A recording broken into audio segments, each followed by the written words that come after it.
Well, we're going to go now from the specific to the much, much, much more general. Originally, Richard and I were banding about the idea that I would give a talk at this conference on conspiracy theories.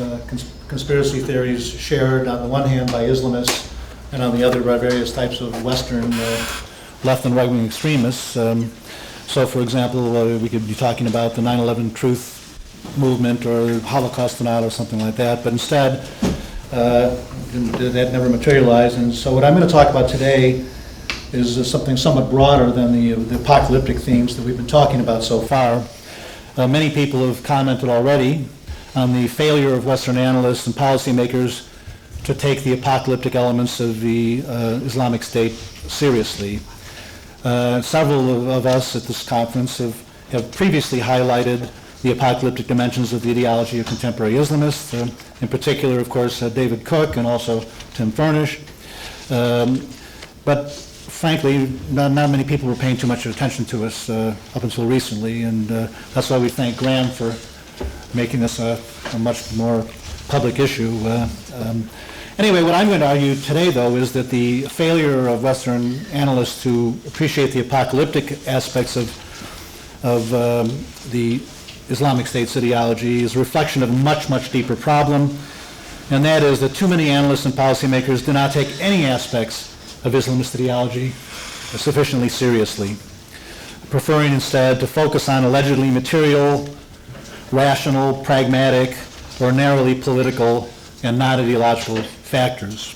I regard this as a very, very serious error, and but this is the problem that I'm going to focus on today.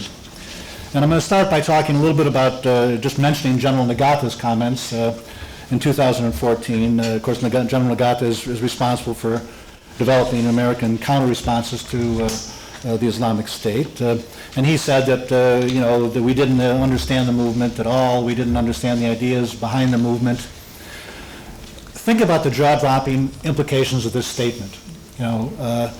13 years after the 9/11 attacks, over 20 years after the jihadist attack on the World Trade Center in 1993, senior political and military leaders of the United States still seem to have no clue whatsoever about the ideologies which are motivating our Islamist adversaries, including Sunni jihadist groups. It's just incredible to me. And when we think about the ideology of Dawla Islamiyya, the Islamic State, we're talking about a variant of the jihadist Salafist ideology, which serves to motivate many of the globally oriented Sunni jihadist groups. I mean, of course, every one of these groups is somewhat different mixture. So with the Islamic State, I mean, there's a higher degree of sectarianism than there is in some of the other global jihadist movements, and the apocalyptic elements are more on the forefront than they are in some of these other movements. But what makes this so extraordinary to me is that the Islamists, like other kinds of ideological extremists, are not shy about expressing their views. I mean, I've been studying a vast array of ideological extremists, political and religious, for 30 some odd years. And the one thing that I can tell you about them is that they're not shy about talking about their worldview. They will talk your ear off for hours about their worldview. They make their ideological beliefs so crystal clear that you have to be willfully blind not to pay attention to them. And that's exactly what the problem that we have is. I mean, when you think about the Islamic State, I mean, they clearly explicate their worldviews on a daily basis in a wide variety of fora. So how can we not really understand them? There's only several possibilities. Either we're not paying attention, people are not paying attention to what they're saying, or they're not understanding what they're saying, or they're refusing to take what they say seriously. And anybody who refuses to take what ideological extremists say seriously is a fool. I mean, I'm just going to say that. First thing I want to just say is talk a little bit about Islamism. I mean, because the term is oftentimes, in my opinion, used and misused and abused. But when I'm talking about Islamism here, I'm talking about a right-wing, theocratic, totalitarian, Islamic supremacist ideology based upon a strict literalist intolerant and puritanical interpretation of Islamic scriptures and core Islamic theological and legal doctrines. Now, of course, the Islamist ideological milieu, here I want to emphasize what I'm saying here. When we're talking about Islamism, we're not talking about political Islam in general, because there's many different ways to Islamize politics and to politicize Islam. We're talking about a particular way of politicizing Islam. And when we're talking about Islamism, we're talking about the far right-wing pole of the political Islam spectrum. That's what we're talking about here. Now, like other extremist ideological milieus, if we're talking about communism or fascism or anarchism or whatever you want to call it, within the Islamist ideological milieu, there are a multitude of currents and subcurrents. A multitude of currents and subcurrents. So we're not talking about a monolithic thing here. And of course, many of these currents and subcurrents are rival currents. They're hostile to one another. But the problem is that we have to identify some core common beliefs of all the different currents and subcurrents of Islamists, because if people don't share any common beliefs, they're not part of the same ideological milieu at all. So what are the four common beliefs of the Islamist milieu? Number one, an outright rejection of Western secular values. Number two, and these are not in any particular order, I'm just enumerating them, an intransigent resistance to any and all forms of infidel political, social, economic, or cultural influence in the Muslim world.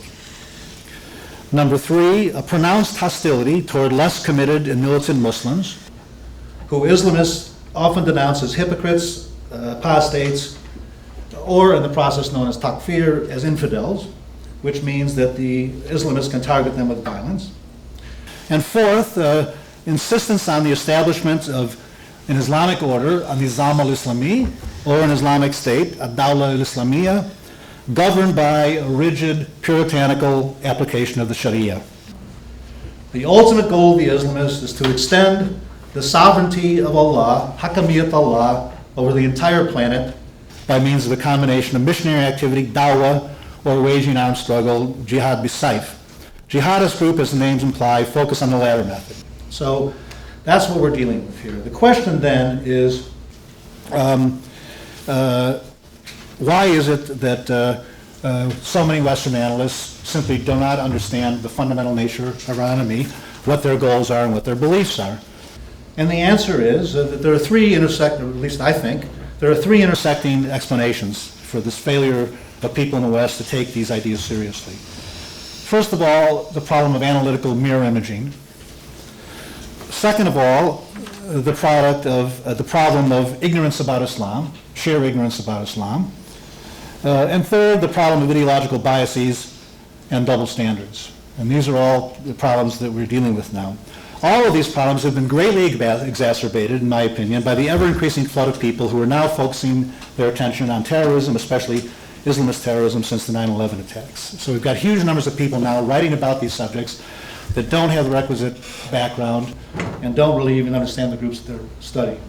So let's start by talking about the mirror imaging. What do we mean by mirror imaging? This is a term that's used in many contexts, including within the intelligence community, which is essentially refers to projecting one's own ways of thinking, one's own values, one's own frames of reference, and one's own fantasies onto others, including people from radically different cultural and historical milieu.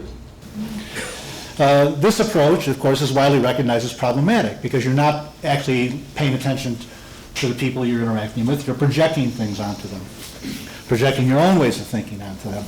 So what are the factors that contribute to this kind of mirror imaging? First of all, Western societies are materialistic in various senses of that term, and thus Western analysts tend to ascribe overly materialistic and narrowly pragmatic economic, social, or political motives to human actors from very different cultures and societies. So this often ends up in a kind of materialistic reductionism. We can talk about Marxism and so forth and so on. And the result of that, of course, is that people are focusing on things, not focusing on beliefs and ideas and culture. Second of all, when we're talking about social scientists, and I use the word in quotation marks, they tend to prefer to focus on tangible supposed causal factors that they think can be measured, quantified, and tested, rather than on the intangible, messy, unquantifiable factors like the convoluted influence of beliefs, culture, and history. And by the way, beliefs, culture, and history require years of study to understand. It's not something you can develop a mathematical model and suddenly understand something overnight, right? It requires years of study to understand these things. Third, academics from different disciplines tend to overemphasize the value of theories and methods and models associated with their own disciplines or subdisciplines, as well as to apply, too often mechanically and uncritically, their own favorite theories and methods to topics that are quite removed from their own areas of specialization. Let me give you an example of this. One time I was listening to a talk given by a mathematician from one of the national labs who was talking about this great new mathematical model that he developed to predict terrorist behavior. And it turned out that this model was developed originally to track the movement of electrons. So I'm saying to myself, okay, I raise my hand and I say, well, what gives you the idea that this particular model that was developed to track the movement of electrons could possibly have any relevance to understanding terrorist behavior, much less predicting terrorist actions in the future? And the guy just was standing there with his mouth open, like, you know, it was a question he never asked himself. It was a question nobody else had ever asked him. And he didn't really have an answer. You know, it was just like this assumption that somehow this method that he favored could be applied to any subject in the world. Okay? But I'm going to say this, and it should be obvious. It is both analytically and methodologically unsound to ignore the influence or deny the importance of the fervently held beliefs of protagonists. All the more so when one is analyzing groups that explicitly define themselves by their beliefs, that generally act in accordance with those beliefs, and that feel compelled to justify all their actions on the basis of those beliefs. And it's even more foolish to stubbornly dismiss what the actual protagonists keep telling everyone about their own motivations, and instead to keep ascribing other preferred motivations to them in the absence of any verifiable evidence. And I'm just going to read a quote from Mark Sageman here, which I think epitomizes this sort of problem that we're dealing with here, where he basically simply denies that ideology is important. He was interviewed by somebody from the Columbia Journalism Review in 2014, and the guy asked him, he asked Sageman whether it was worthwhile to debate whether the causes of Islamic extremism were ideological. Well, it's not worthwhile debating, it's true. But here's Sageman's response. I do not, I really do not, and I stress that. Sageman argued that the political violence from the French Revolution to modern jihad is essentially the same. Quote, a kind of ritual not dependent on ideology that people act out to earn a sense of legitimacy within the in-group, unquote. So it is that Sageman cavalierly dismisses, on the basis of his preferred but problematic social psychological theories, the conclusions derived from decades, nay centuries, of serious historical scholarship on a wide variety of movements. Now, I'm not suggesting here that ideology or any other single factor is alone responsible for the behavior of violent ideological extremists, because all monocausal explanations for complex social phenomena are oversimplifications, in so much as as a multiplicity of intersecting factors are always at play. But not all of these factors are equally important, no matter what the context, and ideology is arguably the single most important factor in understanding the behavior of political and religious extremists. And I just don't see how anybody who's actually discussed these things, talked to extremists, could not recognize that fact. Anyway, due to these aforementioned distortions, these three factors that I mentioned, jihadist terrorists and other Islamists are often portrayed by Western analysts, again, as I said, as essentially rational, pragmatic, and even defensive in their orientation, which is simply not the case. Now, let's turn to widespread ignorance about Islam. And here I want to cite an article written by Jeff Stein in the Washington Post from 2006. Or actually, it's the New York Times, excuse me. He interviewed several high-ranking U.S. government counterterrorism officials and congressmen on intelligence committees, and he asked them a simple question: do you know the difference between Sunni Islam and Shia Islam? The majority of the people he asked did not know the difference between Sunni and Shia Islam.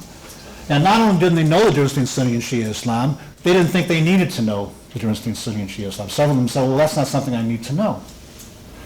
So Jeff Stein's conclusion here was And this reminded me of Jay Leno's jaywalking segments, where he goes out in the street and asks people who are completely ignorant about the most basic things, and then they're not even ashamed of their ignorance, and this is what we're talking about here.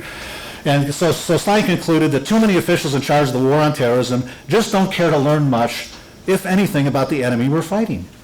And that's enough to keep anybody up at night, unquote.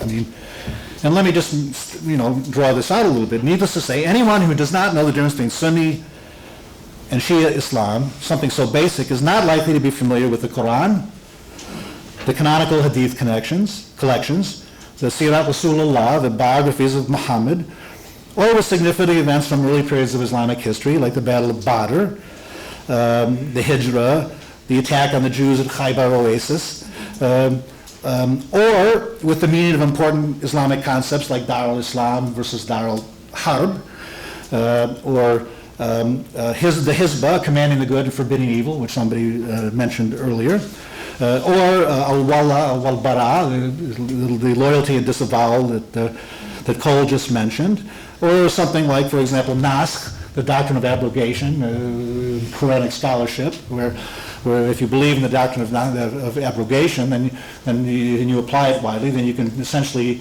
say that the violent, belligerent passages in the Medinan period of the Quran substitute for, abrogate the peaceful, compassionate passages in the early Quran. So these are just doctrines that, and these people, the same kind of people would now introduce the Kharijites, the Salafists, the Deobandis, and the Shia, and the Ahmadis, for example. So how could they be expected, people who are so ignorant about the most basic aspects of Islam, how could they be expected to know anything about the Mahdi, the Dajjal, the black banners rising in Khorasan, the Shia hidden imam, and so forth and so on? Well, obviously they can't.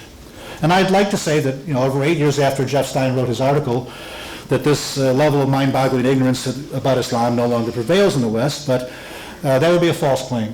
That would be a false claim. As General Nagata's remarks suggest, and anyone who's done consulting for U.S. government has encountered numerous officials who literally simply do not know the most basic things about Islam or Islamism. Second, the next problem I want to turn to is ideological double standards. And this is actually a problem that might even be more serious in some ways. Well, not more serious. What could be more serious than sheer ignorance? But this is a serious problem that Richard really focused on in his talk. There's pronounced ideological biases within the professoriate and the journalistic establishment.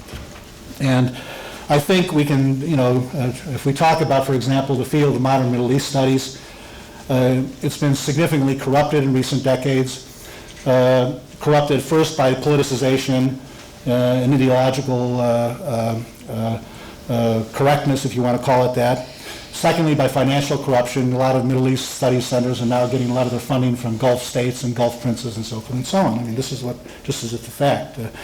So the point is, the result of all this, of course, is that lots of nonsense is being generated and peddled, even by people who have studied the Middle East and Islam,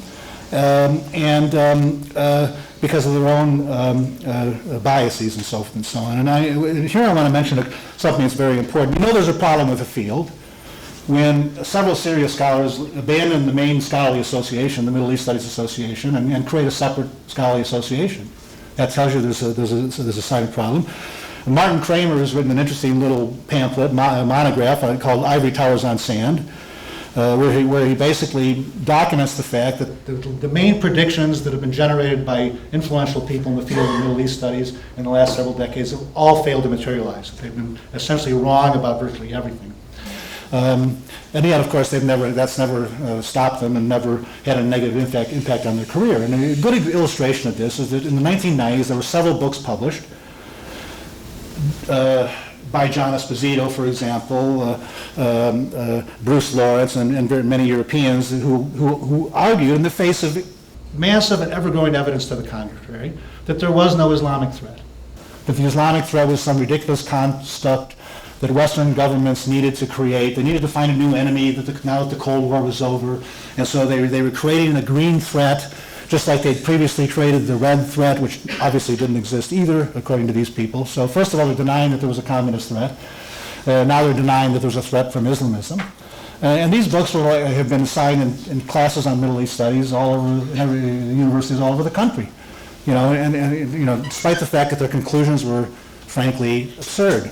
And that's the situation we're dealing with now. And because of this, there's innumerable mantras and tropes that one finds when discussing modern Islam and Islamism that are just absurd, but which are widely accepted today. I don't even go into them because they're just, almost too embarrassing to acknowledge. But let's talk about two things in particular, and this is how I'm going to sum up my talk today here.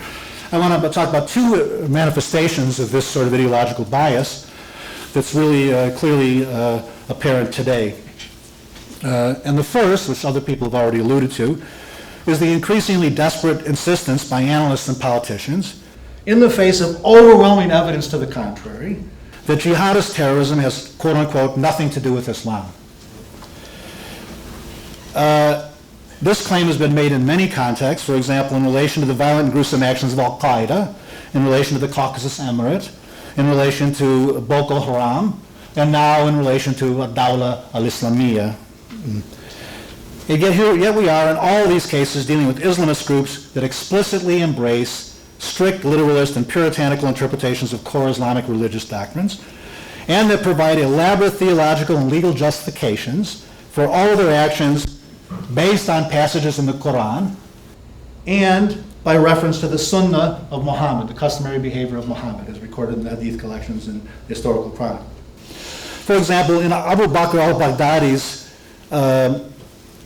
Declaration of the Caliphate, which only amounts to 6 pages in English, there are between 30 and 40 Quranic citations.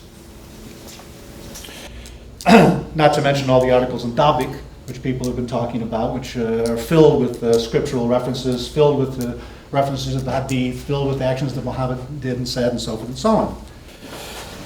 And by the way, I think that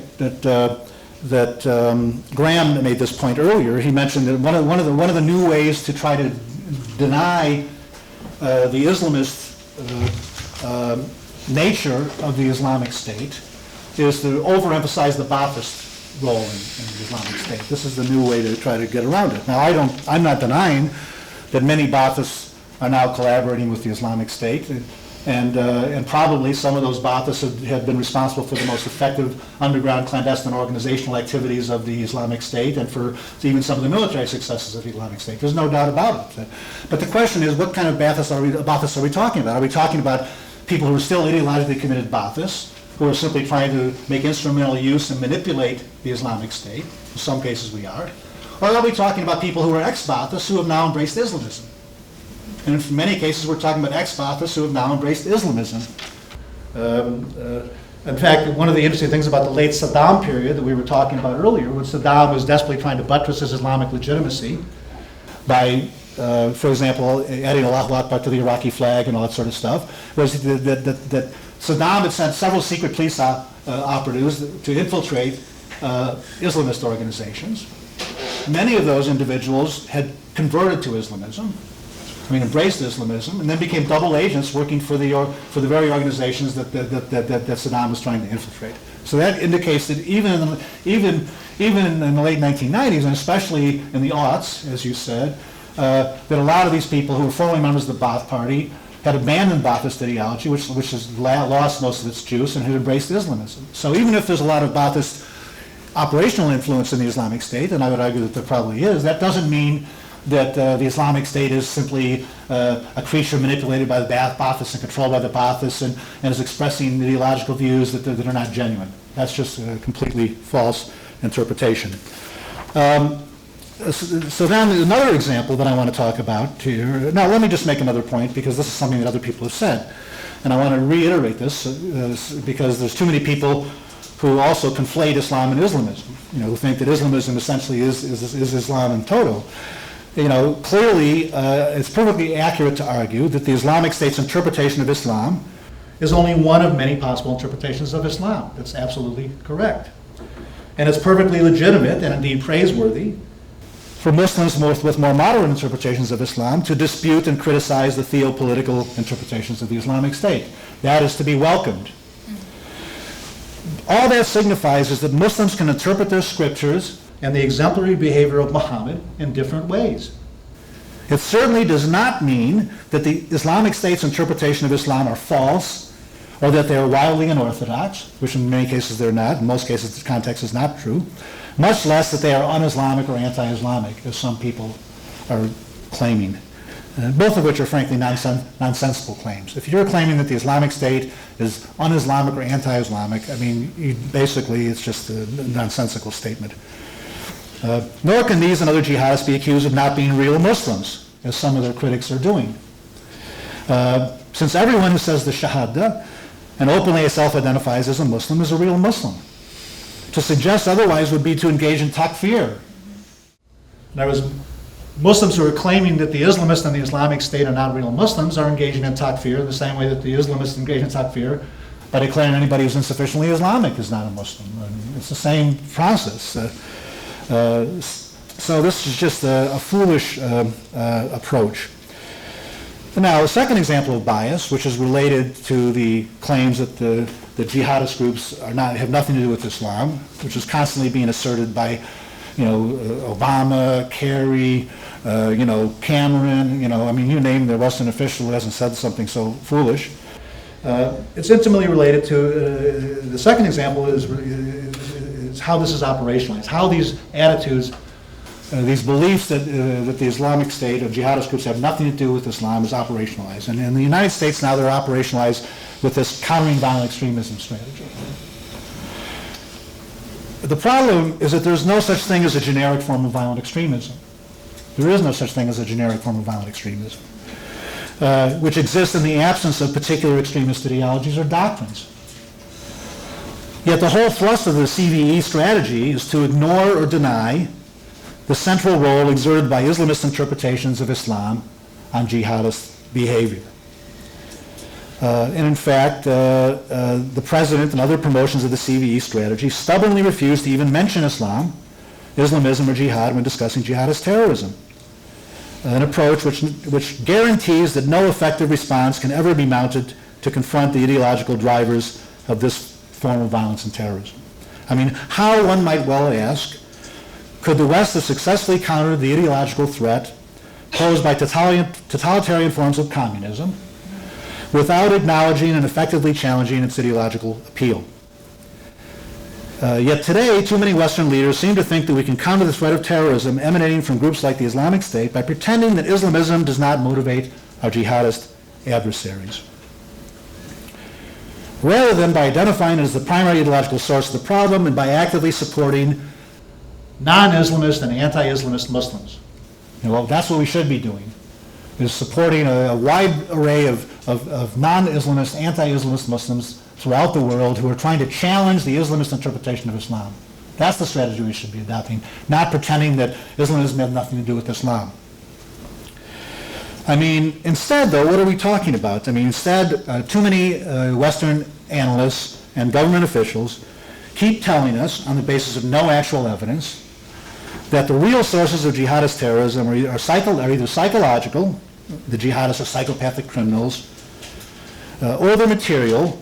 The real problem is the lack of jobs, or they're narrowly political, the lack of democracy in the Muslim world. Now, I don't know about you, but I've never seen members of a jihadist group, or any Islamist group for that matter, holding up signs saying we want jobs or we want democracy. And when they carry out these atrocious acts of violence, when jihadist groups carry out their atrocious acts of violence, are they demanding jobs and democracy? No. They're yelling Allahu Akbar, citing Quranic passages, and I don't know what more evidence you need that this is what's motivating them. But again, it's not to say that there's not other factors involved. There are other factors that may be causing people to join jihadist groups and that serve to motivate jihadists. But ignoring the ideological dimension is just utterly absurd.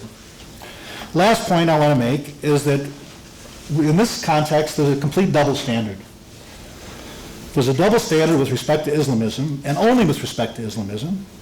Well, not only. I mean, we can take people like Sageman who think that ideology is never important. Okay? There are people like that. People who've obviously never studied history, but that's a whole other story. We're talking about the ones, I'm talking about a whole much larger group of other people who are so reluctant to acknowledge the role played by Islamist ideology in motivating jihadist terrorism, have no such qualms about identifying other extremist ideologies as causal factors. As causal factors in acts of violence and terrorism. For example, when was the last time terrorism analysts and government officials denied that self-identified neo-Nazis were not motivated to carry out their acts of violence by Nazi ideology? Or insisted that Bible-quoting anti-abortion bombers were not motivated by their interpretations of Christian doctrines? Or argued that violent eco-terrorists were not motivated by the radical environmentalist ideologies they espoused? Or dismissed the notion that so-called sovereign citizens and other elements within the American radical right were motivated by a hodgepodge of virulent anti-government ideologies? Or claim, for example, that the members of the Klan were not motivated by their nativist and racist beliefs? The answer is virtually never. In other contexts, analysts recognize and credit the influence of the extremist ideologies embraced by the perpetrators of violence. But Islamism is the only exception, where the more acts of Islamist violence there are, the more atrocities are committed by jihadist groups, the more desperate the insistence that this has nothing to do with the ideological beliefs of of the protagonists. I mean, I could go on. I don't know. Do I have 2 minutes left, or 2 minutes? 2 minutes. Well, I'll just conclude. I mean, I could do one thing that ignorance about Islam and ideological double standards does is it makes it very difficult for people to distinguish between genuinely moderate Muslims and Islamists. And one of the problems that we have now is that many Western governments are soliciting advice from Islamists rather than from genuinely moderate Muslims about how to deal with the threat of Islamism. I mean, how self-defeating is that? It'd be like going to pro-Nazi organizations in the 30s and 40s and asking them how to deal with the threat posed by Nazism, or going to members of hardcore sectarian Leninist groups during the Cold War and then soliciting advice about how to deal with the threat of the Soviet bloc. So my conclusion, as long as this toxic combination of uncritical mirror imaging, ignorance about the most basic aspects of Islam and Islamism, and blatant ideological double standards persists, no one should be surprised that the U.S. and its allies are failing in their efforts to confront the dangers posed by apocalyptic jihadist groups like the Islamic State, or that our foreign policies in the Middle East have repeatedly led to disaster. Sadly, there are very few signs that these problems have yet to even be recognized, much less that they are being addressed by those responsible for protecting our national security. On the contrary, elites in the West seem determined to double down on these failed conceptual and counterterrorism approaches. Okay, that's it.